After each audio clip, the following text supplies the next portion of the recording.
que jamais, les hôteliers sont dans l'interrogation.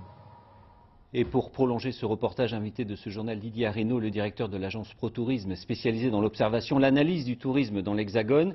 Les professionnels de Nouvelle-Aquitaine sont au pied du mur. On vient de voir, les vacances de Pâques seront catastrophiques. Pourront-ils s'en remettre?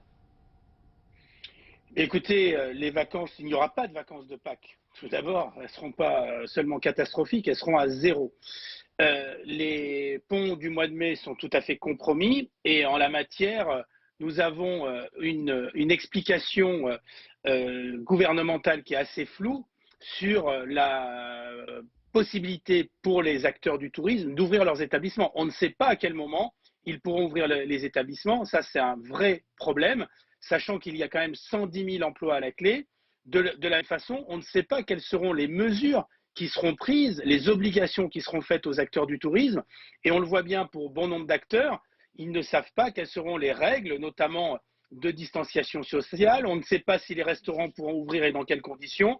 Donc tout cela est un grand flou pour l'instant, et avec des réservations qui étaient plutôt en hausse avant l'épisode du Covid, et des acteurs qui devront compter sur une clientèle de proximité et sur une clientèle française. Justement, Didier Areno, est-ce qu'après le confinement, la saison estivale sera entre guillemets sauvable? L'espoir que nous avons, c'est qu'il puisse y avoir une saison qui démarre au moins de façon relativement forte en juillet-août et qu'elle puisse se prolonger sur l'automne.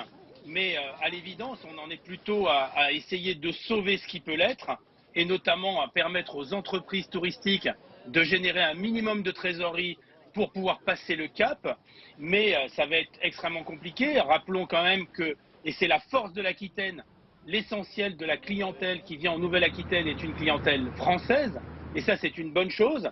Nous devrons compter sur la solidarité des Français pour qu'ils puissent venir passer leurs vacances dans l'Hexagone. Ça sera d'ailleurs très compliqué pour eux d'aller à l'étranger. Et de la même façon que nous devons avoir une solidarité avec nos produits locaux, avec nos productions de terroir, nous devrons avoir une solidarité avec les hébergements touristiques. Nous avons énormément de campings sur le littoral. Certains d'ailleurs étaient très bien réservés. Je pense au Sylvabar à la Belle, je pense à des chaînes comme Flower ou comme Sunelia. Il y a une envie de nos concitoyens de partir en vacances. Encore faut-il leur permettre. Et puis, une nouvelle fois, on va aller vers un autre type de tourisme, un tourisme plus de proximité, plus inclusif, en valorisant les productions de terroir, les savoir-faire. Et d'ailleurs, j'invite les Aquitains à aussi consommer les productions de terroir, que ce soit la fraise du label rouge du Lot-et-Garonne, les produits Qualité Land et toutes nos belles AOP.